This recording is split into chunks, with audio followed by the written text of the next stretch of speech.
నీ శత్రువులు బహుశా నీ పతనాన్ని చూడాలని, లేదా నీ నాశనాన్ని చూడాలని, నీ వైఫల్యాన్ని చూడాలని చాలామంది కనిపెడుతూ ఉన్నారేమో. కొన్నిసార్లు శత్రువులు అంటే ఎక్కడెక్కడో అనుకుంటాం, ఎక్కడో దూరదేశాల్లో ఉంటారేమోనని. నో, నీ చుట్టూ ఉన్న వాళ్ళే చాలామంది నీ శత్రువులుగా ఉండుండొచ్చు.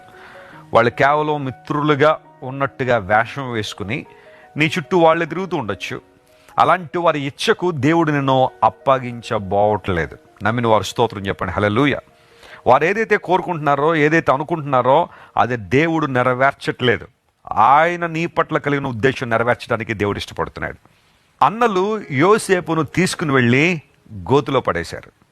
బహుశా వాళ్ళందరూ అనుకుని ఉండొచ్చు, యోసేపు ఎప్పుడు ఆ గోతిలోనే లేదా ఆ స్థాయిలోనే దిగువ స్థితిలోనే ఉండిపోవాలని వాళ్ళు ఆశించి ఉండొచ్చు. కానీ సర్వశక్తుడైన దేవుడు, సృష్టికర్తైన దేవుడు యోసేపును ఎంతగా దీవించాడంటే, యోసేపు ఎంతగా హెచ్చింపబడ్డాడు అని అన్నలు కూడా నమ్మలేకపోయారు. దేవుడు ఆ స్థానానికి తీసుకెళ్ళాడు.